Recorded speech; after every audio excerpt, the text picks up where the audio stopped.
Hey guys, and welcome to Chapter 5 of Caraval. Before Scarlet lost all consciousness, a gentle hand stroked her cheek. "It's better this way, sister. There's more to life than staying safe." Her words ushered Scarlet into a world that only existed in the delicate land of lucid dreaming. As a room made of all windows came into view, she heard her grandmother's voice. A pockmarked moon winked through the glass, illuminating the figures inside with grainy blue light. Younger versions of Scarlet and Tella, made of tiny hands and innocent dreams, curled together in bed while their grandmother tucked them in. Though the woman had spent more time with the girls after their mother had left, Scarlet could not recall another night she'd ever put them to bed. That was usually servants' work. "Will you tell us about Caraval?" asked tiny Scarlet. "I want to hear about Master Legend," chimed in Tella. "Will you tell us the story of how he got his name?" Across from the bed, Nana perched upon a tufted chair as if it were a throne. Coils of black pearls circled her slender neck, while more covered her arms, all the way from her wrists to her elbows, as if they were lavish gloves. Her starched lavender gown was creaseless, adding more emphasis to the wrinkles etching her once beautiful face. "Legend came from the Santos families of performers," she began. "They were playwrights and actors who all suffered from an unfortunate lack of talent. The only reason they had any success was because they were as beautiful as angels.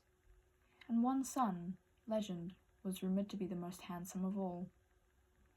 "But I thought Legend wasn't his real name," said Scarlet. "I can't tell you his original name," said Nana, "but I can say, like all great and terrible stories, his started with love. Love for the elegant Annalise, with golden hair and words made of sugar.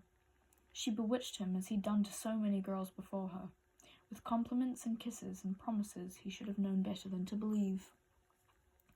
Legend wasn't wealthy then. He mostly lived on charm and stolen hearts, and Annalise claimed it was enough for her, but that her father, a wealthy merchant, would never allow her to wed a pauper." "So did they get married?" Tella asked. "You'll find out if you keep listening," Nana tisked. Behind her, a cloud drifted over the moon, covering all but two tiny points of light, which hovered behind her silver hair like devil's horns. "Legend had a plan," she continued. "Allentine was about to be crowned Empress of the Meridian Empire, and if he could perform at her coronation, Legend believed it would bring him the fame and money he needed to marry Annalise.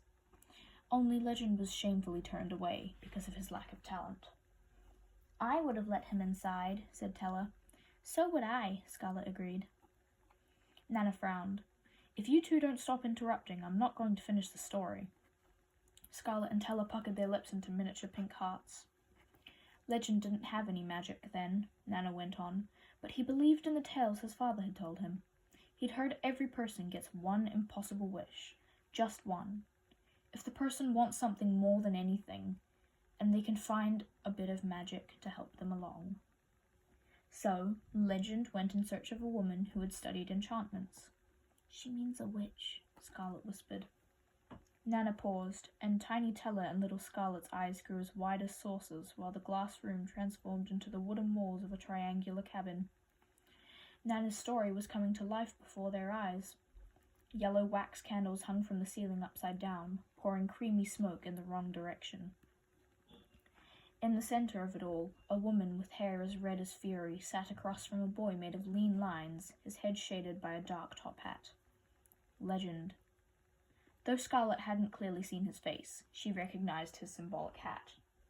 The woman asked what he wanted most, Nana went on, and Legend told her he wished to lead the greatest troupe of players the world had ever seen, so that he could win his true love, Annalise. But the woman warned he could not have both things. He must pick only one. Legend was as prideful as he was handsome, and he believed she was wrong. He told himself if he were famous, it would allow him to marry Annalise. So he wished for that. He said he wanted his performances to be legendary, magical. A breeze cut through the room, blowing out every candle but the one illuminating Legend. Scarlet could not clearly see his face, but she would have sworn something about him changed, as if he'd suddenly acquired an extra shadow. The transformation began right away, Nana explained. Its magic was fueled by Legend's true desires, which were powerful indeed. The witch told him his performances would be transcendent, blending fantasy with reality in a way the world had never witnessed. But she also warned that wishes come with costs, and the more he performed, the more he would transform into whatever roles he played. If he acted the part of a villain, he'd become one in truth. "So does that mean he's a villain?" asked Tella. "And what about Annalise?" Scarlet yawned. Nana sighed. The witch had not lied when she said Legend could not have Fame and Annalise.